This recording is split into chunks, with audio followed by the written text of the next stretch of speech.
You can't whisper.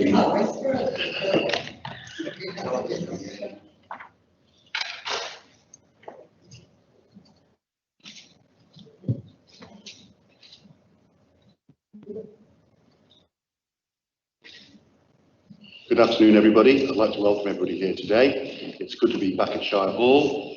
This is a different room we normally use. We normally use Little Shrewsbury room there. So it's different for everybody. I'd like to welcome new members again. A couple of things before we go to the agenda. A couple of notes. Is everybody's phone off? Can switch your phones off, please. Other thing is, if you need a comfort break, not looking at anybody, could you indicate, please, because you cannot leave the room and take part on that item if you leave the room. So we'd have to have a comfort break for everybody if that needs to be, okay? Just to clear that one up. Right, before we go on to the agenda, I'm obliged to tell you that this meeting is being live streamed and recorded. So now we move to the agenda. Apologies for absence. There are some, yeah, the apologies. Jeff Elner is took ill last night. So we've got substitute Gerald Dakin, and Edward Towers is substituted by Julian Dean. Thank you, Julian. Right, turn over again. Minutes of last meeting. To confirm the minutes of last meeting of the Northern Planning Committee held on the 8th of June 2021, attached Mark. Everybody right with that? Do I propose? Thank you, Mark. Seconder? Thank you, Mike. Okay. I abstain. I have to send my apologies. Apologies, thank you, Vince. Right, item 3, public question time. There are none. Item 4, disclosable pecuniary interests. Has anybody got any interests? No? Okay. Joyce, do you want to? Yeah, I'll be leaving the room for item, not leaving the room, I'll be sitting at the back of the room for item 8 because it's on my patch. Thank you, Joyce. Right, item 5, land south of Bridgewater Street, Ellesmere, Shropshire. Sorry? Thank you very much. Can we introduce ourselves? I'm Paul Wynne, chair of this committee, and my ward is Priest. Could you start off, Vince, please? Vince Mark. Gary Burchett, Likely. Mark Jones, Vice Chairman, Cavoyne, Slatton and Western Wren. Ted Clark, member for Basin Hill, just making up the number. Joyce Farrell, member for St Oswald.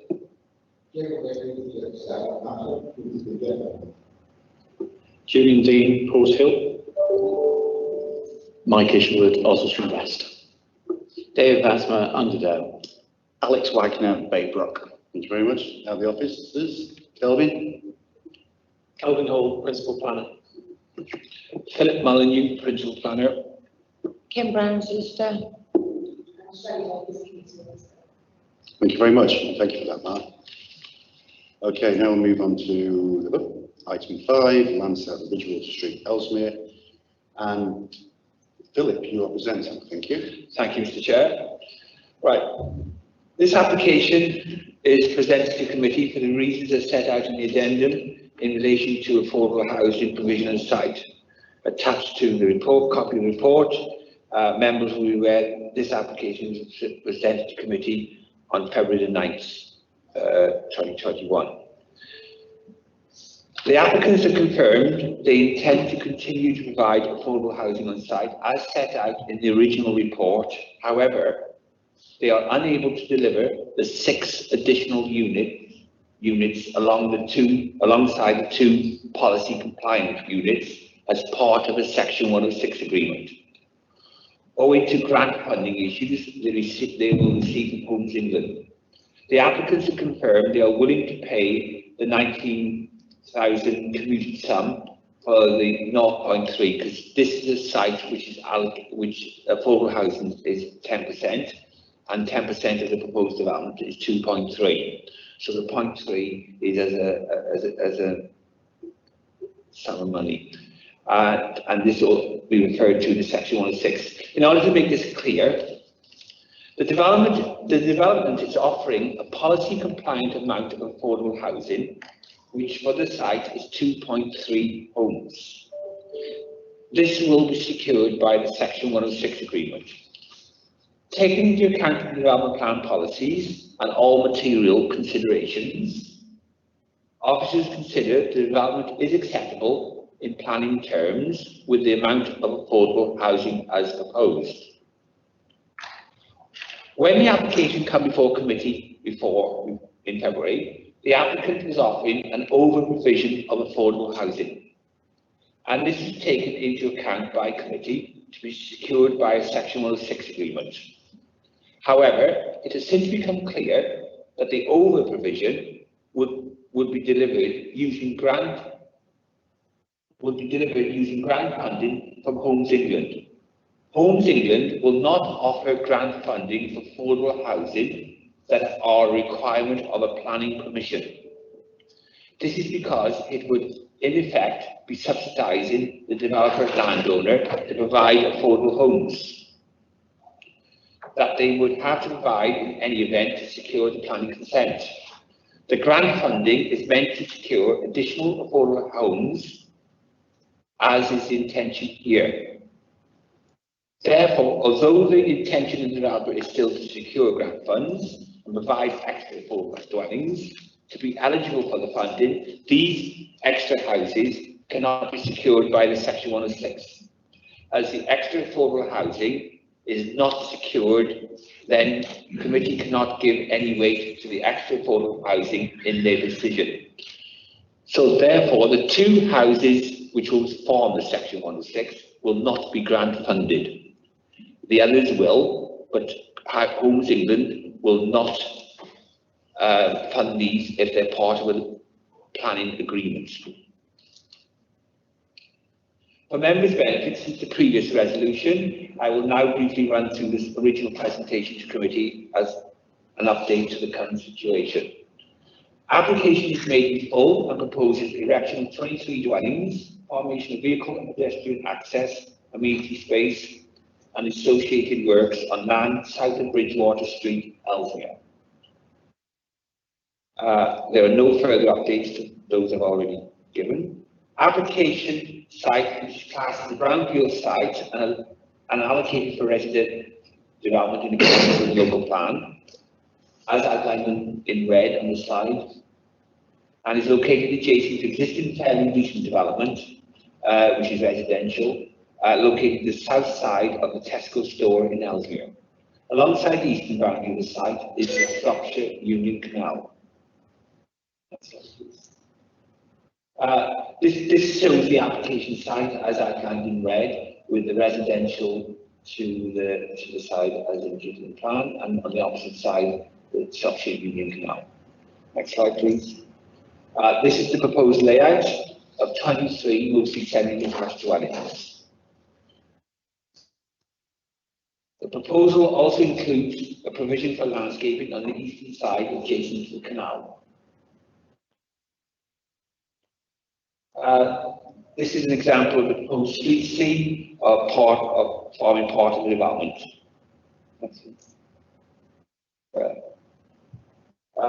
Detail also includes, as part of the application, of environmental treatments to the site. It is on the edge of the conservation area. Next one. Proposed elevation of floor plans of some of the two-storey dwellings proposed on the site. Yeah, mostly semi-detached. Next one. Another example, and a third example. The application also makes provision for single-storey dwellings, mostly also semi-detached as indicated.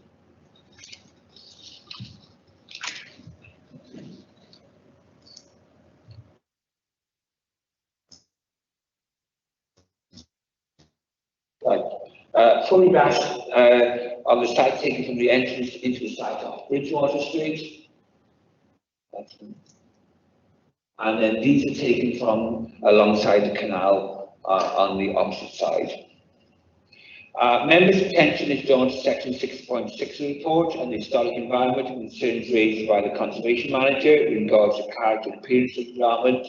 The site is located adjacent to the Ellesmere conservation area, which is on the site's eastern side. There are also listed buildings within the vicinity of the conservation area to which impacts on these specific buildings is considered acceptable. Whilst there are no objections from any of the statutory consultees, there was considerable work with the application post its validation, as a number of issues needed further consideration. These matters were all considered satisfactorily resolved, as debated at the last committee that took place in February on this matter. No objections on the proposal on highway and transportation matters, subject to conditions regards to a agreement to make provision for the open space provision and financial contribution as outlined in paragraph 6.26 of the report. I wish to make it clear to members that they should be aware this is a Conover-led application and they are a separate company and therefore a separate legal entity within the council. There are no objections from either Aylesham Town or Rural Parish Councils, as outlined in section 4 of the report. In conclusion, the application is considered acceptable for the reasons as outlined in section 7 and conclusions in the report. And therefore, the recommendation is one of approval, subject to a section 106 agreement in relation to the affordable housing provision as discussed today, and open provision, space provision and management on the conditions as set out in Appendix 1, attached to your report, and any amendments to these conditions as considered necessary by the Planning Services Manager. That concludes my presentation on this application, Mr. Chair. Thank you. Thank you very much, Philip. Okay, well, to the floor. I've already had one indicator, Vince, and then Julian. Thanks, Chair. Right. Okay, just to run through a few things, Philip, that are in the report and whatnot, so that I'm absolutely clear on this. This development already has planning permission, so the design, scale and layout are approved. The issue has been that the rules have changed and we can't, so we need to change the decision so that to get the funding, we can only put 2.3 homes down as part of the planning consent as a 106. The other part can't be in the 106. So nothing fundamentally has changed about this, except that to get the funding, we have to reduce the number, but they are not proposing to reduce the number. They will still deliver exactly what they said. So it's just a bit of a technical exercise. Is that right? Correct, Councillor. The housing remains the same. It's the funding is on the 2.3. The planning permission itself has not actually been issued yet, as this application was subject to a Section 106 agreement, and that is currently in progress.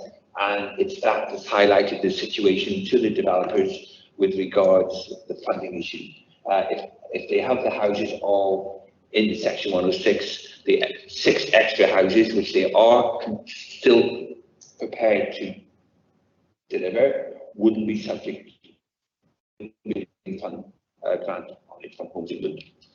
Right, so that's as I understand it. I'm therefore happy to move Councillor's recommendations on this, because fundamentally nothing's changed. Just to deliver the 8 houses, we need to do it in a slightly different way. Thank you very much, Vince. I'll keep that in mind. I've got some more speakers yet, Julian. Thank you, Chair. So, yeah, I did a bit of digging this morning to try and work out what was going on. So the Affordable Homes Programme was revised in March, and therefore Homes England money to support affordable housing is presumably coming in a different route. It would really have been helpful if we'd been told what that route is and how Cornoby now plans to deliver those affordable homes, because we're told they're assuring us that they will, but at the same time they're saying that this is what will happen if they won't, effectively, it seems to me. The other thing to point out is that whilst that decision is dated from March, it was heavily trawled back in November. If you all the headlines about the changes to the Affordable Homes Programme that I found this morning are dated to November 2020. So this really should have been known ahead of the application being decided last time round. So it just would be useful to have some reassurance as to how Cornoby now plans to access access funding. And as I understand it, it means that they need to become a strategic partner or something like that with Homes England. I realise this discussion is probably more pertinent to tomorrow's Housing Board meeting, but I do think the committee will probably welcome some news on that. Philip, Yeah, thank you, Mr. Chair. Yes, it's not a planning issue in reality, how they're going to deliver the extra funding. The reality is 2.3 housing that we've requested makes this application policy compliant. The reason we brought this back to committee now is because your last resolution was on the understanding that they were providing extra affordable housing. They may well provide that extra affordable housing, but it will be through a different mechanism than the Section 106 for the extra housing, which isn't a material consideration for us to weigh up in the planning balance today, because the 2.3 that they are providing in planning terms complies with the relevant local plan policy. Thank you, Philip. Right, David next, then Ted. Thanks, Chair. Is it possible to include a condition that they provide the affordable housing which was in the original planning application? Or is that not possible? The 2.3 will be subject to Section 106. It's not a material plan consideration with the others. That would be an issue between the housing group and the applicants as a separate matter to the planning issues before you today. Ted? Thank you, Chair. It is a totally confusing situation, isn't it? There appears to have been changes in procedure and grant availability, but as I understand it, I think Councillor Hunt had hit the nub of the question, that the level of affordable housing that was agreed by this committee prior to my arrival will continue, but under different mechanisms. That's effectively what's been saying, isn't it? Please. That is what the applicants have made it very clear. They fully intend to deliver the houses as originally provided. Yeah. The issue is it won't be via the Section 106 agreement No. for the additional houses. Yeah. But that is what you do need to be very clear on. Chair, if I may, on that assurance, it was a bit of a syrup to try and read through, particularly on a screen when we should be having paper copies in the good old days. I would like to second Councillor Hunt's proposal that we accept the officer's recommendation. Thank you, Ted. We have a couple more speakers yet. Gerald? Yeah, it's just a word, Chair. Just put use your mic, please, Gerald.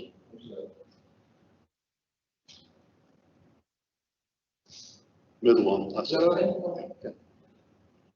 I got this report quite late. I didn't know till 9 o'clock this morning that you couldn't attend this meeting. So reading through it quickly, I saw that somebody requested, I think our housing officer requested that we knock 2 smaller bungalows into one to make 4 bedrooms. Is that going to be progress? That seems to me to be an extremely good idea. Sorry. I didn't catch your question. Just pull the mic a bit closer to you, please, Gerald. How's that? It's better. It's suggested by one of our housing team that there's not enough affordable housing for larger families in the county, and they suggested knocking 2 of these houses together to make one large affordable house. Is that being progressed? I can't give you a direct answer to that one. I'd have to check the report. It's no different to what it was originally as submitted in February. There's been no changes on that matter since the original resolution to grant permission on this site. So that would be a new issue that I'd have to look into. If you could give me a couple of minutes, I'll try to look in the report to see what the decision was. It doesn't affect my vote, but it would just be nice to know what was happening with this. Right, we've got another one. Gary? Thank you, Mr. Chairman. Forgive my naivety. The 10% affordable housing, I thought we discussed 15% at the previous meeting. What's the actual Is it different sites have different percentages, or could you clarify that for my benefit as a new member, please? Philip? Yeah, yes, there are different areas of different sites. This Ellesmere is an area where it's 10%. Okay, is there any way we can have that sort of at the beginning of each planning, so we know that if we're looking at a certain area, it'll say 10% for Ellesmere or 15% for Shrewsbury, or is there a way we can read that up? Yes, the officer's report would state what the area, what it is in that specific area. Like Shrewsbury's 20% is basically depends on the ACT's valuations, whichever area it's in. There are some areas that are 15%. Okay. I think this is one of the lowest, isn't it? Yeah. And if I may, one more comment, sorry to be taking the time up. It's very hard on this laptop to read back and forth the report. The appendix that we're asked to read is 75 pages down the document. And trying to come down the document to try to get the comment that the previous councillor made is in our original report. But I can't now find it because it's so far back up the page on the laptop. Gary, I totally agree. And one final point, we're being shown pictures on here on these screens, but they're not on our laptops. Right, the reason I've got it here is I can't see behind me. Yeah, and I'm saying we don't get those information in advance to study the designs or the structural houses, the bungalows. We don't normally get that. No, it's just on the day. Those are getting designs. Thank you, Chair. Thank you. Mike. Thank you, Chair. So we just have to make sure that we would be happy to pass this, even if we're only getting 2 affordable houses, because we don't have a guarantee that the additional 6 will actually materialise, because it depends on whether the funding can come from a different mechanism. So am I right? Is we have to make sure that we would still give permission if only 2 affordable houses are built? Yes, it's a 2.3 you're looking at today, for it to be policy compliant. You're quite right, there's no cast iron guarantee that they would deliver them. That would be a separate matter outside of the planning remit between the developers and the applicants to ensure if they were concerned about it. I can't include that in any planning agreement because the policy requires the 2.3, and I can understand that the developers, if they agree to put them all in section 106, then they're not going to get grant funding on those additional houses. So it's a new situation that's come up as a result of the decision made in March at government level. Sorry, yeah. Yeah, so, just to clarify everything, I was chairman of Canobie until the election, and obviously I've worked quite well with them. And I spoke to Canobie this morning, and they've had their bid accepted by Homes England to deliver the 6 additional affordable houses, subject to the positive planning decision on contract today. So they've rebid and they've got the money to do that. So, Vince. Well, only to say on that actually 2.3 would make it, as Philip has said, policy compliant. So even if they put the application originally with 2.3, we would have probably accepted that application, because had it gone to the inspector would have said, well, it meets your own policies, therefore you should have allowed it. We have allowed it. Useful information from Mark, but actually what we're getting with this is extra housing, which is to be applauded, and should be remembered. Cornavii is an independent company wholly owned by this council. So I guess we could hold them to account if they didn't deliver. Yeah. Thank you very much. If there's no more questions, we have a proposer and seconder. I think some very useful questions there. Thank you for those. So we have it on the table. We have a proposal with the officer's recommendation. Can I just have a point of order here? I'm representing Jeff Elmer. Now, he would not be allowed to vote on this. No. And although I come from Whitchurch, how do I stand? Okay. He's standing in for Jeff, who is the local member. So is he allowed to vote? Good question. Yeah. Chair, you are. in answer to that question, I'm sure everybody here has sympathy with anybody from Whitchurch.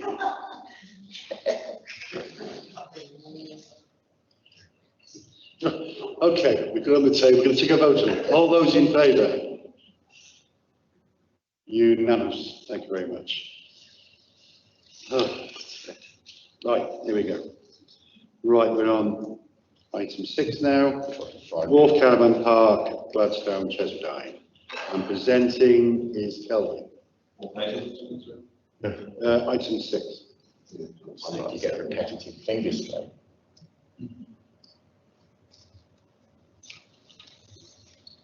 Thank you, Chair. This is an application for change of use of land for the siting of 38 static caravans at Wharf Caravan Park in Goldstone near Cheswardine. I just draw your attention firstly to the additional letters which have been circulated.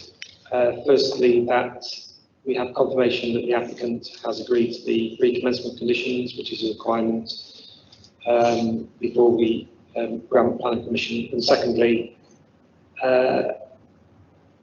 following consultation with the council solicitor, it's recommended that if permission is granted, that it is subject to an additional condition to state for clarity that no more than 38 caravans of any description should be stationed on the site at any one time.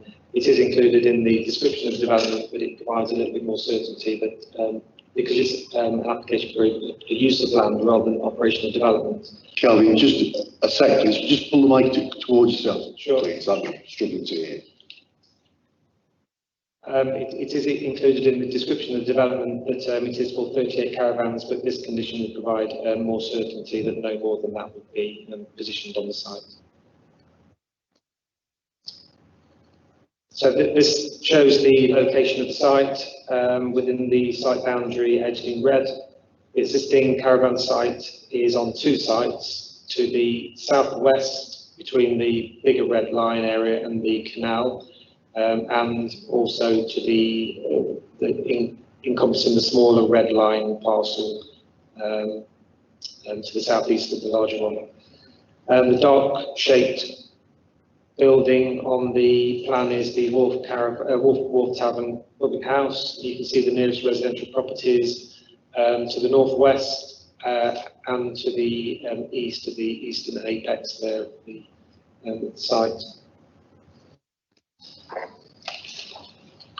The red barn junction, which is referred to in the report, is where my cursor is here, just this junction here. So this is the satellite view of the site that shows the extent of the existing caravan sites and also the canal adjacent. The public highway which runs across the canal and through the 2 caravan sites, the nearest houses, and you can note that the surrounding land is in agricultural use. This is the proposed site layout. It's for the positioning of 38 static caravans arranged around the outside of the site. Parking spaces will be next to each caravan, with a central wildlife pond being created. Access would be via the existing point here next to the pub. This will be improved through setting the fencing further back and removing some roadside hedgerow to provide increased visibility. This is the proposed landscaping scheme. You'll see that in the light green, the existing perimeter hedgerow will be retained, and that would be gapped up with full planting. Some clumps and copses of new trees will be planted in and around the site, including around the proposed pond, and there will be wildflower grass around the pond and to the east of the site. This is an OS-based map of the area showing the various features.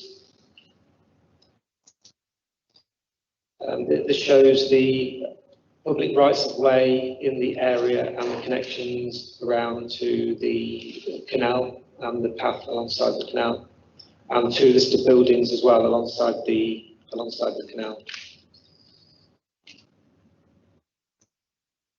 This plan shows the locations of the viewpoints, which I will show you on the following slides. A couple are adjacent to the canal, and then there's 2 or 3 more as well around the site. So this is the view of the existing caravan park, taken from the canal side.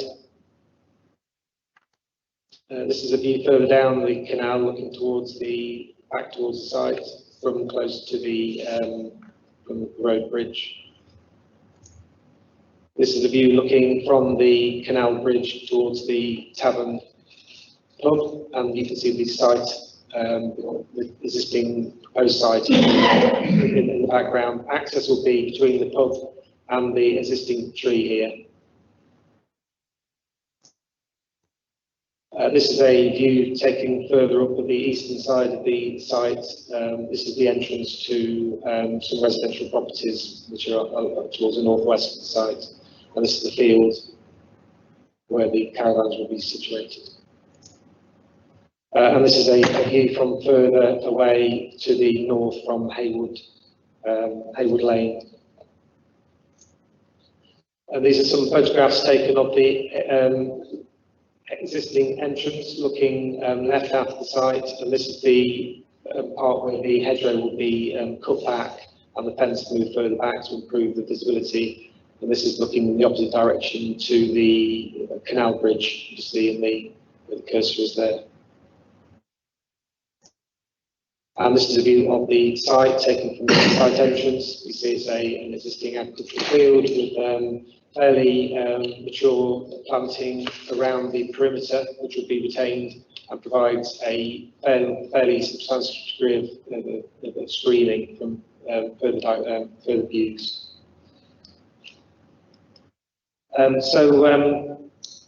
The main concerns as raised in the report, there are parish council objections, including concerns over overdevelopment of the site and its visual impact and the increased traffic. And there are also objections received from 6 residents, which are summarised in 4.2.2, and these are the comments are addressed in the report.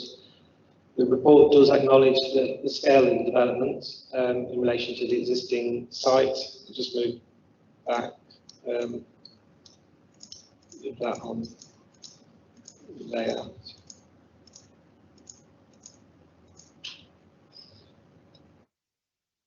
The council's landscape consultant has carried out an independent review of the applicant's landscape and visual assessment, and he agrees with his findings that the visual and landscape impacts would not be significant after 3 to 5 years of landscape mitigation growth. In terms of traffic, as mentioned, there will be improvements made to the current access. A traffic management plan condition has been recommended to minimise impacts during the setup of the site when the caravans are delivered, to ensure that they are routed correctly and at correct times. As you'll see from the report, our highways team don't consider that a highways objection is warranted on the basis of the number of additional traffic to the site. The parish council have raised concerns over the occupancy as well, concern to ensure that the occupancy caravans are limited. And you'll see from the report that condition 15 is proposed, and it stipulates that the caravans are only to be used for holiday purposes only, and that they are not to be occupied as a person's main residence. And it requires that a register is kept of all occupants with details of their main home address. This is a standard wording of condition, which is also used by planning inspectors in appeal decisions. In conclusion, improvements to landscaping to minimise visual impact will be provided. The construction of the pond would have ecological benefits. The access to the site will be improved. And of course, there'll be economic benefits through the expansion of an existing tourist facility, which is supported under planning policy. And on that basis, officers recommend that planning permission is granted. Thank you, Chair. Thank you, Kelvin. Before we go any further, we have a statement from Councillor Rod Gittins, local member, which Solicitor Kim will read out for us. Thank you very much. Thank you, Chair. Yes, Rod Gittins, local member, who says, "Good afternoon and thank you for agreeing to hear this application at committee. This application clearly weighs the considerations of a very successful and expanding business against the views and concerns of residents. This application has come to committee because there is obviously a fine line between whether this application should be passed or not. The applicant's business has been trading for well over 45 years and currently employs around 25 people, all from the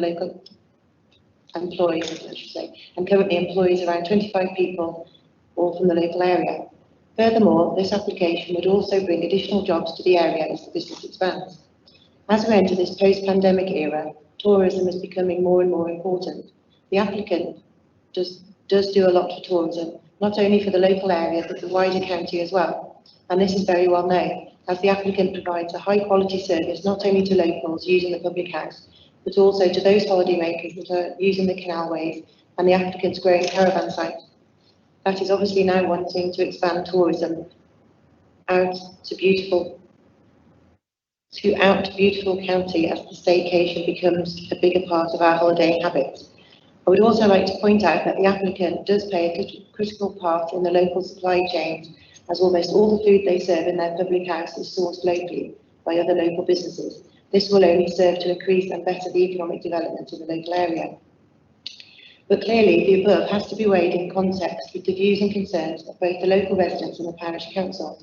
Both residents and the parish council, I believe, have raised some very valid concerns over certain elements of the highways network.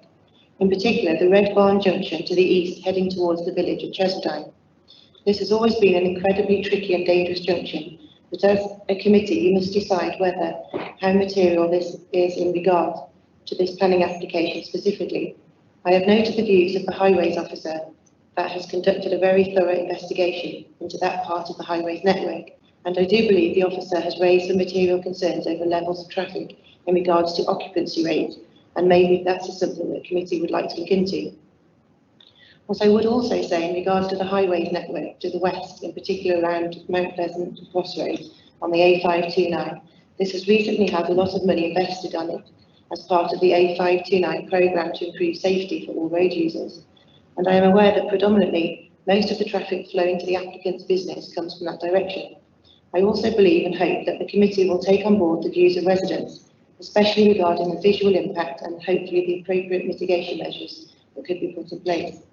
Overall, this is clearly a very finely balanced application where you as committee will need to weigh up and consider all the pros and cons, taking into account the benefits of this application for local community for things like economic development, growth and tourism, and weighing these very carefully against the concerns raised by local residents. And as the expert in all things planning, I'm sure you will come to the right decision. Thank you. Thank you, Jack. Thank you for that, Kim. Okay, so we've had all the evidence, as we say, so I'll move to the floor. No one's indicated as such yet. Gerald and Mike. One of the problems I can see with this is the 11-month rule. Who's going to enforce it? That somebody can, it's suggested that somebody can only live in that caravan for 11 months of the year. But it could be very difficult and very tricky to keep hold of this and the record for living in there. Would it not be best to close the caravan site down for 1 month? So that nobody can live there for 1 month. That would satisfy the conditions, and it would be much easier to look after. Thank you, Gerald. I have some knowledge of this because I have a little comment that, and I feel the same. 12 months. Yes, you can put whatever conditions on there, but who's going to police it if it is 12 months? Who can police it? Have we got time? Resources and the time to do it. That's just my personal view, and Gerald's obviously. But Mike. Thank you, Chair. My personal view is that on balance, I think the economic and tourism benefits outweigh the concerns of residents on this occasion. I think, we do need to do what we can to support that sector of the economy in Shropshire, increase visitor numbers and, provide really high quality places like this for visitors to stay in. I think that some of the residents' concerns won't hopefully come to fruition, and that on balance on this occasion I think we should support the business and the wider economy. Thank you, Mike. Joyce? I take note of the parish council views on this application, and looking at it up there, that looks like overdevelopment of the site to me. I actually agree with them that if they could have made it smaller, it would have been more acceptable. I do think that that's very greedy to go for that. But my question would be, would it be possible in any way, shape or form, should this application go forward, to get any money from the applicant to do something with the Red Barns junction, which obviously is causing concern to local people? Thank you. Thank you, Josh. Let's go to Kelvin with that. Is there any chance of that? I think the problem with that at the moment is that Chair, is that we don't have an objection from the highways officer. They consider that the additional traffic can be supported under the existing highway network. Clearly, they are the experts on those highways matters, and therefore there's no recommendation that the current network is incapable of taking additional traffic. And unless we have, evidence that the additional traffic would cause complications, then it's difficult to recommend that improvements on the to be paid for by the applicant would be justified. How far away is this junction from the site? So I know there's concerns from the parish council about it, but it's out of the remit of the applicant, surely. It's here, you can see, sorry Chair, it's here, you can see the alignment of the road here. This is Haywood Lane, and Red Barn is the building in here. There's kind of like a split junction point, so that when you're turning left, you move into the left-hand part of the road, and when you're turning right, you move into the right-hand part. Obviously, visibility, you can imagine what the visibility would be based upon the alignment of that junction point. But I would add, of course, that at present it is used as part of the the 50 existing touring caravans as well on a daily basis. Thank you. Can I just add, I noted in the local member's present speech, he mentioned have a very thorough highway assessment carried out in support of this application. I am aware during the application processing, our highways officers and the local member have looked into this matter, and they concluded that it was acceptable. Right. Just one other point. This is a static place, so it's not touring. With tours, you've got they're towing caravans, so it's more preferable to have cars going on down there than touring caravans. But yeah, Joyce, they looked at it. And no funding coming. Right, Gary. Thank you, Mr. Chairman. Yeah, 6.9.5 actually says that the traffic people have looked at the fact it's static caravans, so it's less traffic movement, and they spread across the whole day. Yeah. With regards to Councillor Dakin's concerns over the 12-month occupancy, having been a static caravan owner in North Wales, they had a policy there that for 31 days a year, the power, utility supplies to the caravans were turned off. Right. So you couldn't actually physically occupy it because you had no water, no electric, no gas. So perhaps you could put that as a condition of ensuring the 46 weeks. Somebody proposed it should be 10 months or 11 months a year. Yeah. Yeah, you just turn your utilities off, then they can't occupy the caravans. With that in mind, Mr. Chairman, as an amendment, I'm happy to move the application. With that in place? With that in place. Okay, we'll just get somebody else, Vincent, down to speak next, and we'll come back to you again. Thank you. Thanks, Chair. It is certainly an interesting one. This it is an existing business. I tend to agree with regard to the junction. Looking at if every caravan park owner was responsible for junctions a quarter of a mile plus away from their business, there may be no tourism in Shropshire at all. That said, highways are really happy with it. So, I mean, there are things that concern me in a funny sort of way, and I suspect at the planning meeting this was maybe a bit of a knife edge one. I mean, some of our policies are quite ambiguous and for proper reasons. CS16 appropriate size and scale, is it? MB2 and MB30 protecting and enhancing the built environment with appropriate inciting layout and design. I mean, I guess you could argue them either way, but I think on this one, I tend to agree with Councillor Isham. I think there are benefits to this one, and I do think that they overrule some of the negatives, given that the negatives really are very localised to the people who live fairly close to this development. I'm not sure if that was a proposal from Councillor Isham to accept, but if it was, I will second, and if it wasn't, I will propose, and somebody else can second. Right, well, we're just going to go back to Gerald and Gary, because there is a thought that you might want to put a condition on for 10 or 11 months, is that correct? Yeah.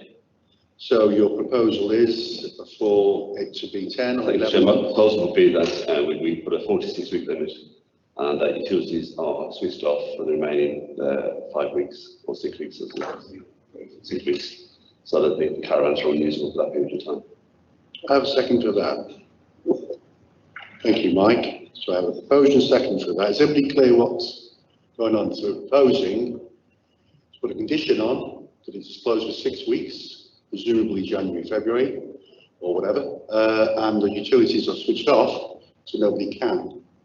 Is everybody clear on that? Thanks. Well, I thought that was kind of there anyway, but it would be for the proposer and seconder to accept the extra condition as part of their proposal. Yes, well, that's what they're proposing on the, but Kelvin wants to come in there. Thank you, Chair. Just a couple of things. I think members would have to explain the reason for that. Lots of this condition proposed at the moment that the caravans aren't used for residential use. And secondly, raising the question, the possibility was mentioned previously, how will you enforce the services as well, as opposed to just a condition which required that the site was closed. And the other thing I'll reiterate is that based on the review that we've done of other peer decisions, inspectors have imposed a condition that we've proposed, and therefore raises questions why we feel that the inspector's decision, condition aren't appropriate at this particular site, and members might want to explain why we should go to a different type of conditions to the ones that the inspectors impose. Thank you. I think Gerald did indicate then. Yeah, I think we're making hard work of this. I think the reason we put a gap in there is to stop it being somebody's permanent residence. So if we say for 1 month of the year it's closed off, that should be sufficient. The proposal is 6 weeks at the moment, so. Well, I'd like to propose 4 weeks. Yeah. Pardon? I'd like to propose 4 weeks, amendment 4 weeks. Well, let's go on the first. You did second Gary's to start with. Sorry? You did second Gary. No, didn't. No, I didn't. Sorry. Yeah, Mike. No, I didn't. So we've got one on the table now.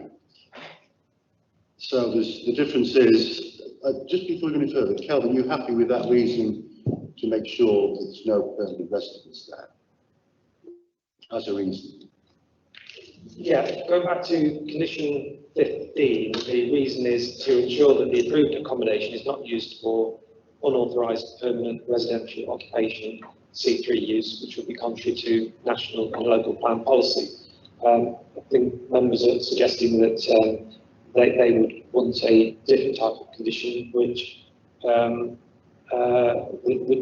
still serve that purpose to prevent the caravans from being used all year round by the same person. I hear what you're saying. It is common practice with 95% of caravan sites to have a shortened season, as in 10 months, 9 months, and 11 months. Normally, so yeah.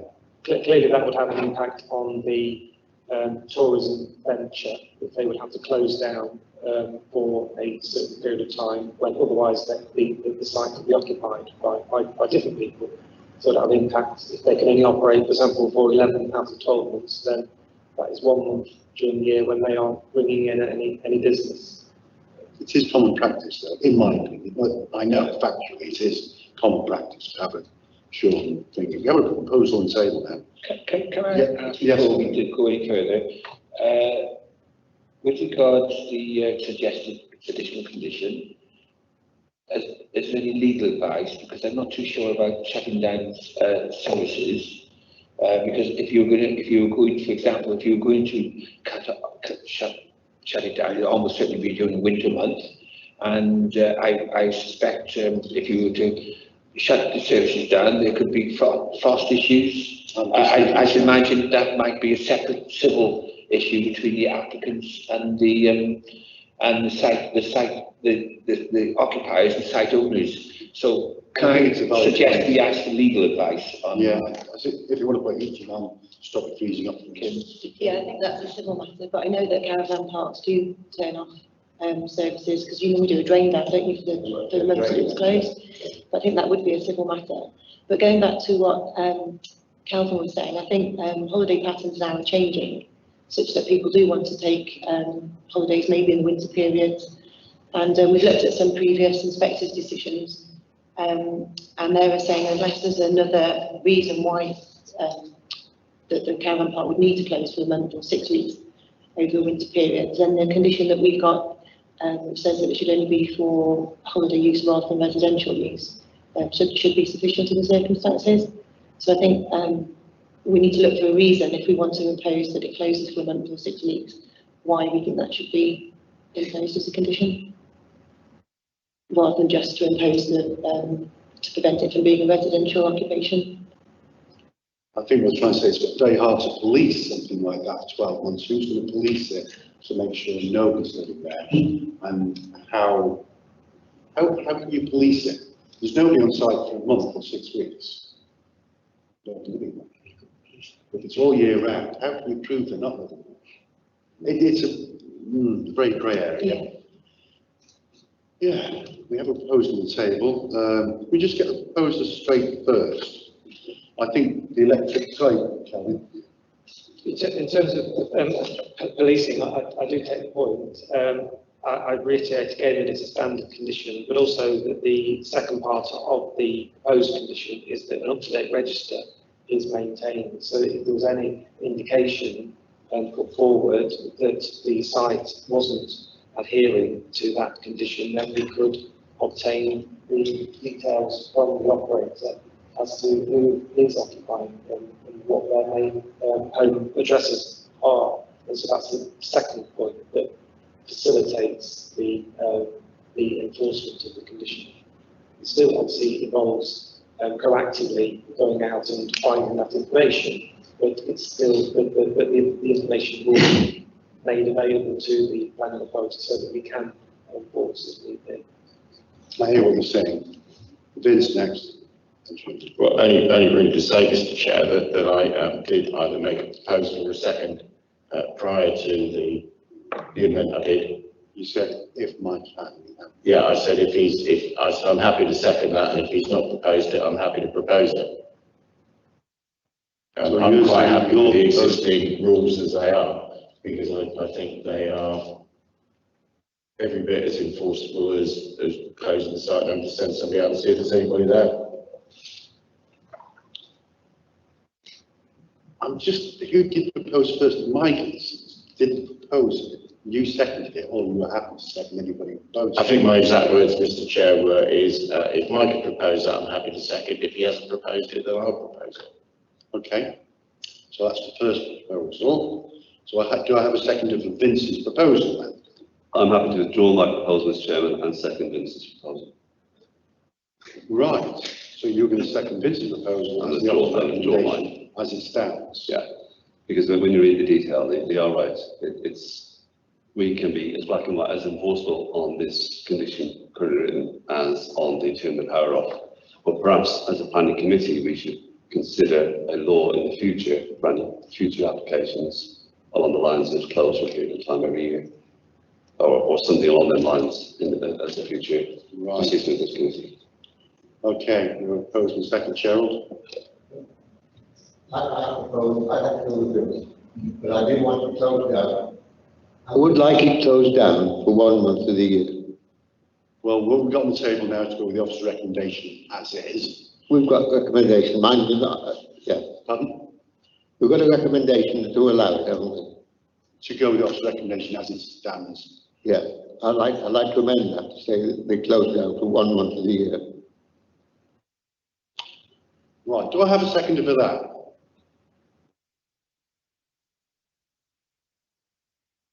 No. Okay, so we have a proposed and second on the table. Okay, we go to the vote now. All those in favour of the officer's recommendation?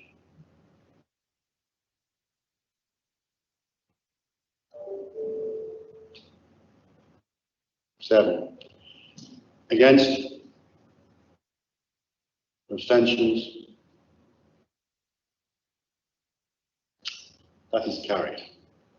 Yep. Thank you very much. Right, we shall go to item 7. Sorry. Everybody voted, didn't they? Yeah, Joyce was against. 2 abstentions. 7.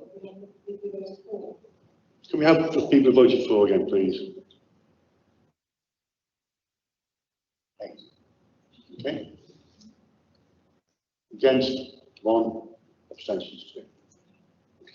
Thank you. Right, we shall go to item 7. Bear Steps, Shrewsbury, Shropshire, listed building consent. Who's presenting this? Kelvin, thank you.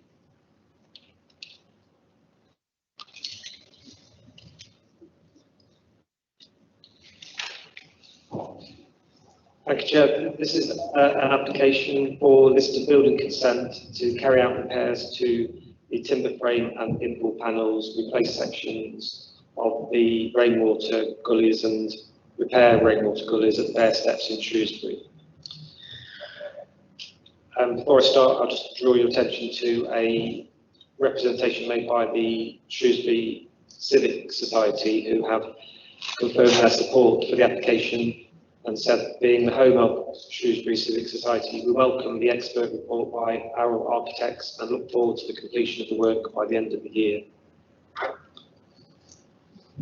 It's an application which has been brought to committee, as you'll see in section 3, as it does not comply with the council's scheme of delegation as a development as proposed is in accordance with the council's statutory functions. There are no objections from statutory consultees. I'll just run through the slides. This is the location of the site within the Shrewsbury Town Centre. Bear Steps is a council-owned Grade 2 star listed timber frame building complex within the town centre and conservation area. At the top of Grope Lane, running along Fish Street and adjacent to St Albans Place and the church to the southeast. The Fish Street side generally has suffered failure where the beam has dropped down and deflected out away from the building. This drawing shows the repair approach proposed by the heritage architect and supported by Historic England's specialist architect and their historic building inspector. The reconstructed beam is shown. These show how it will be rotated back to allow additional support, and details of the new oak brackets to be inserted to provide further support to the beam running along the Fish Street frontage. This is a 1970s photo showing the repairs being undertaken to the building in the early 70s. But due to the historic design flaws, the jetty required further support in the way of an oak bracket system now being proposed. And this is the current photo along Fish Street, shows the elevation of Bear Steps being supported with the temporary structural scaffolding. It's recommended that listed building consent is granted. Thank you, Chair.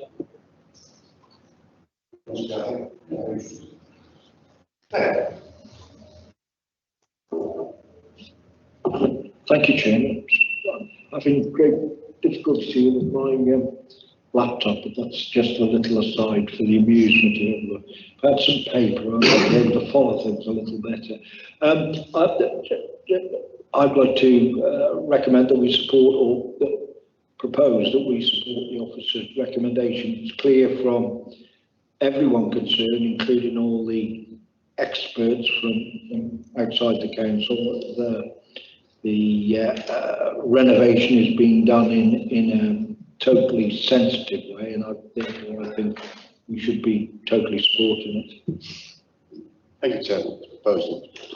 Joyce, next. Thank you.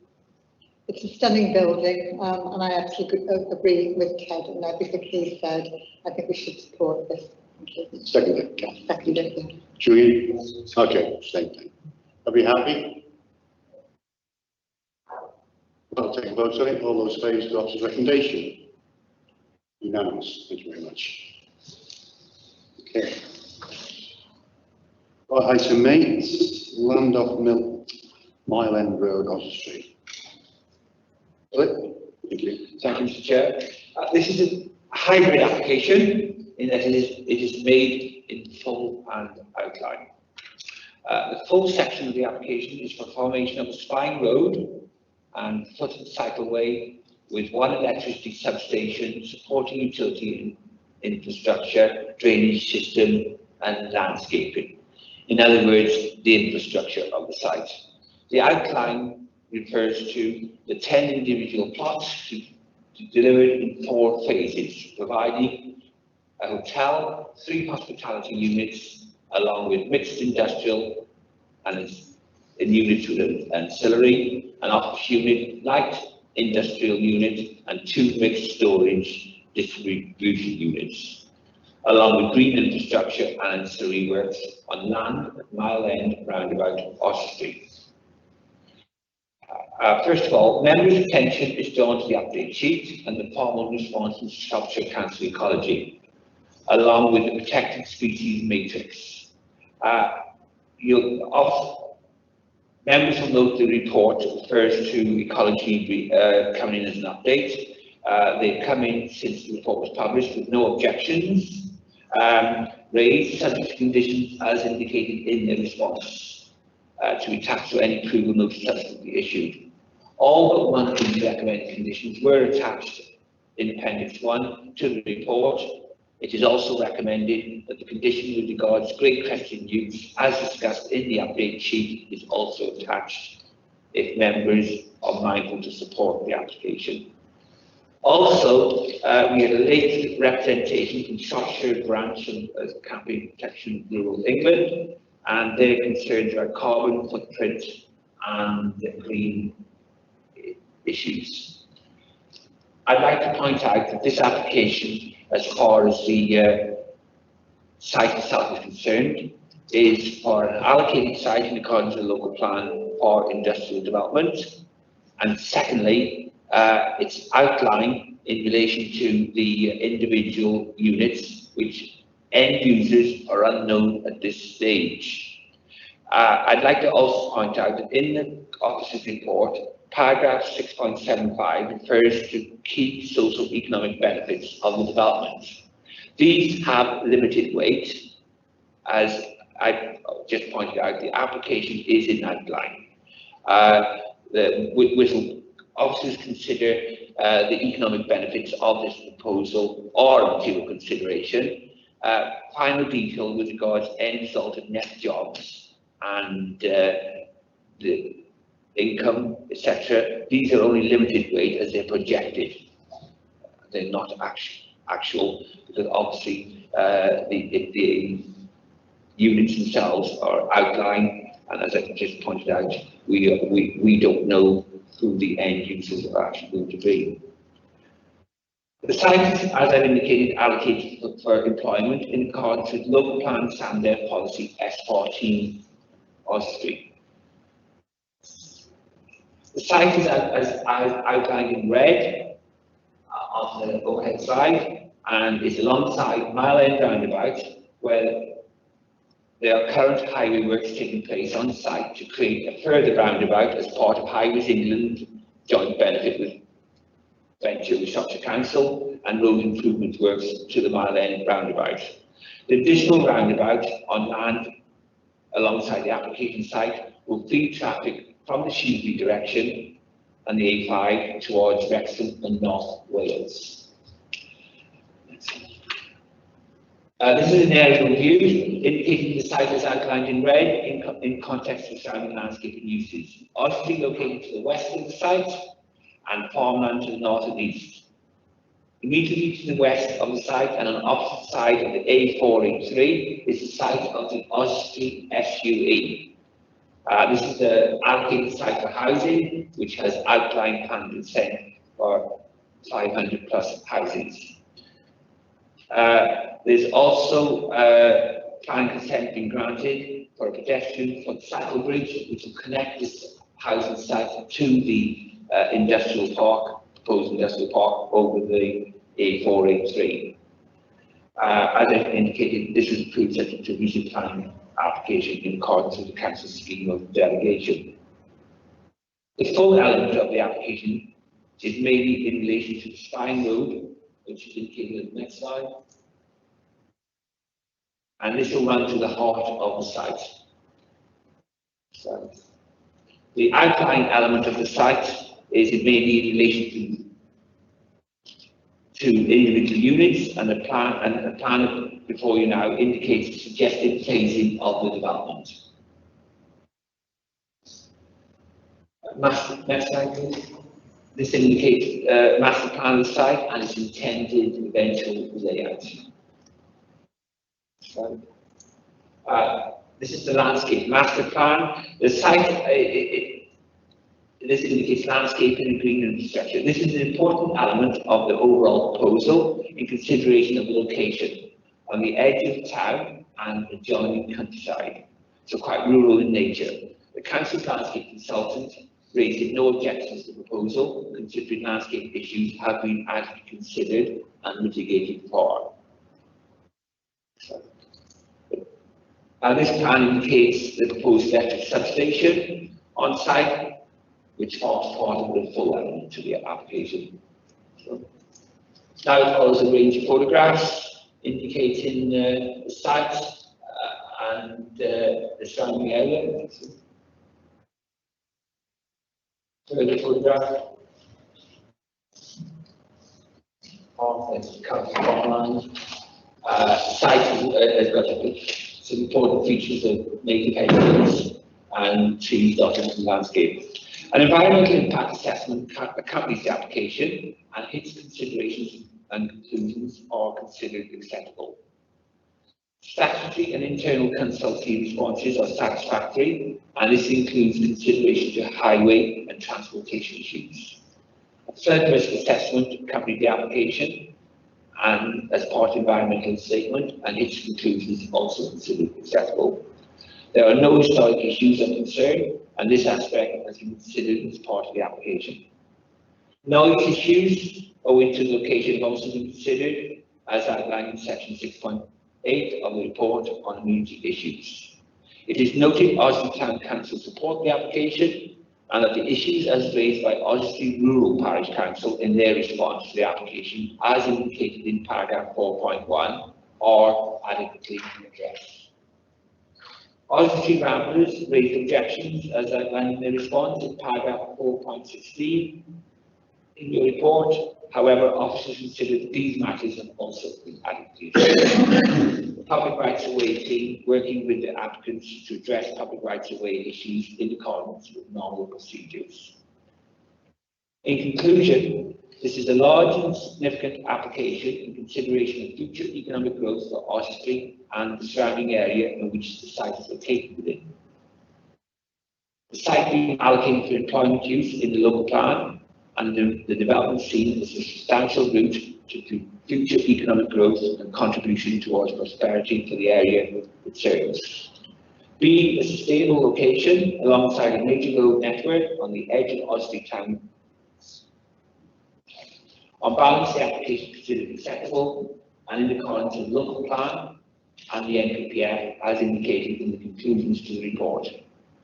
And thus the recommendation is one of approval, subject to the conditions as set out in Appendix 1, attached to the report, and the condition in relation to Great Crescent Utes as referred to on the update sheet, and any modifications to these conditions as considered necessary by the Planning Services Manager.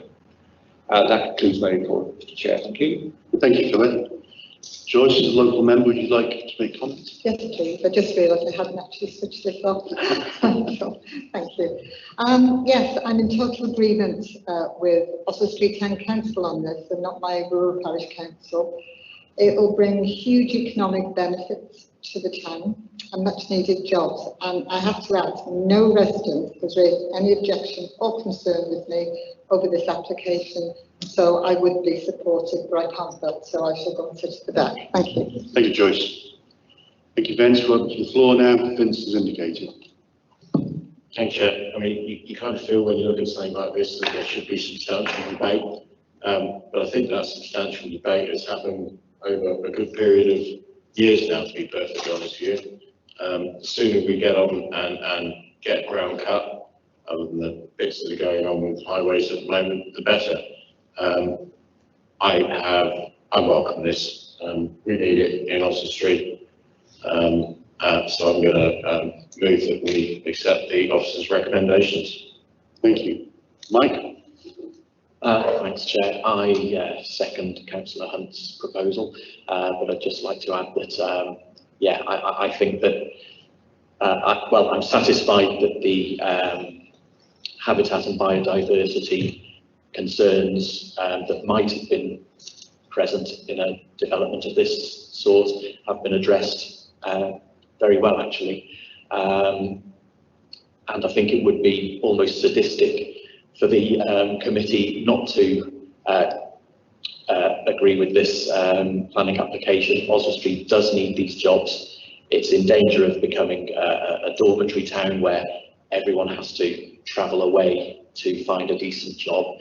And I think, you know, especially for younger people looking for a future in Oswestry, they'll be able to get to these jobs on foot or cycling if they don't have access to cars. And, you know, I just think that this is just what Oswestry needs, and I think it's being developed in a very responsible way. So second, Councillor Hunt.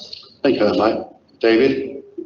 Yes, just a point about the mentions made of a cycleway and whether it's compliant with LTM 120. I don't know whether that's been taken into account by the highways officers. I couldn't find any reference to it. There's not much detail here about it, but I would have thought that the council's policy is all applications should comply with LTM 120, and I'm sure it has, but we can ask the question. So I was hoping, there's no highways officer here, I noticed, but perhaps that can be taken up with the highways officer. Philip, would you like to come back on that one? The comments are noted, and I would say yes, they would comply. Because it's an important feature with the footbridge, and Highways England have had heavy involvement here. In fact, they were consulting on the application, as you'll note from the report. Thank you, Philip. Mark? Yes, it's an exciting times for Oswestry. I'd slightly disagree with my fellow councillor Mike Isherwood about Oswestry becoming a dormant town, a dormitory town. We have a lot of business in Oswestry, a lot of thriving businesses, and this would add another section to that. What I would slightly query and ask the officers, what are the 3 units providing 6,000 hospitality and 3,000 foot of services? What does that mean? What does that mean? Or what type of businesses are there that you envisage coming there? That's what I was interested in. Right, well, I indicated in the report what the different class uses are. There's a hotel is C111 on the front of the site, and then as you progress in, they get to a heavier industry as you progress to the back. The warehouse and distribution in the middle, and in fact, let me check my report.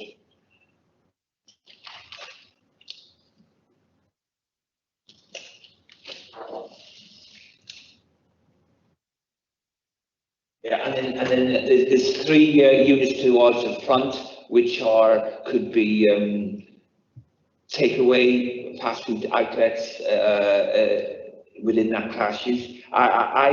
This is an outline application as far as the individual units are concerned. So I emphasise what the different class uses are in the officer's report to what the applicants have proposed for those individual units. But remember, we don't know who the end users are yet. We only know a hotel because a hotel actually falls into C class 1. Some of the office units have got ancillary class E. And I must draw your attention to the last condition recommended in the appendix with regards to limited use, because one of the officers' concerns here would be that this doesn't become a retail park. Yeah. Okay. Hughie. Thank you, Chair. I'm going to support the application, but I do want to comment on some of the questions raised by the CPRE, which I do think it's appropriate that we think about. There does seem to be some weaknesses in the presentation, in some of the numbers around jobs and the economic impact, and the one in particular that I think we should perhaps minute our unhappiness about is the idea that council applications carbon emissions calculations are presented as a percentage of the national figure. That's ridiculous. We are, as a council, responsible for Shropshire's figure, and we are looking to get to zero carbon in Shropshire. And so can we please ask that any future applications from Shropshire Council don't play that game again and do actually present the figure as a share of the local figure. And finally, just the point that I noticed in the report in response to the CPRE comments, it says that current local planning policy and the local plan do not require a calculation of carbon footprints and subsequent calculations. But we are allowed to take into account emerging policies. So I wonder what the emerging policy on that is, and will we soon, assuming the local plan review goes through, be requiring those calculations? Thank you. Thank you, Joe. I think that's something to do with the council, but you can answer it first. Good luck. Well, the only issue I have with that at this stage is that the emerging plan hasn't got no planning weight at the moment, but it's something, if you wish to bring during the processing of the application. And as I indicated earlier, this is an outline. The usually it's outlined as far as the units are concerned. So we would be foolish to start calculating emissions at this stage in the development cycle. I do take that point, absolutely. My point is more that I think we ought to be saying back to Shropshire Council that they really shouldn't be presenting figures in that way again. It's not appropriate. So what you're saying is going to be brought in front of the council. Okay. So, question, Mike. Thank you. Yeah, just to clarify my point about the dormitory town, I was saying it's more in danger of when the additional 600 or 700 houses are built in the SUE. But also, I forgot to ask: are the conditions in the additional letters, particularly the habitat management plan condition, the landscape plan condition, are those intended to actually be applied to this if permission is given? If not, could I ask that they are? Yes, unfortunately, when I wrote the report for the committee, I hadn't had a response from ecology, so I had to take a little bit of a risk and put the conditions down that I felt would be applicable. As it happened, they're all in there except for one, the Great Crested Use. My recommendation is that we go along with those conditions, plus the one that I hadn't put in, which was included in the list in the ecology response we received. Days, I think it was after the report was published. Are the proposed and second happy to take that on board? Yes. Okay, so if that's it, we can put that to the vote. All in favour go with the officer's recommendation, please show. Unanimous. Thank you very much. Okay, item 9, appeals and appeal decisions. We have the comments on that, Philip? No, I have no comments on the appeals. They asked what is stated in the reports. Anybody have any comments on the? No? Right, date of the next meeting is Tuesday the 3rd of August. Thank you very much for your attendance, everybody. Thanks to the officers. Ted? Sorry to harp on, but could I ask again if we could process it through the appropriate areas, green or otherwise, that it would be far more beneficial for the members, certainly for myself, and I would suggest for some others, that we'd still continue to receive paper copies of the report. it's all very well going green, but if we're also going thicker every time we come to these, I don't think that's appropriate. So it's just a request that we should put some pressure on or endeavour to resume paper copies of agendas for planning committees. Thank you, Chair. Not the only one. Joyce, you must come back there. But I'm sorry, I was still up.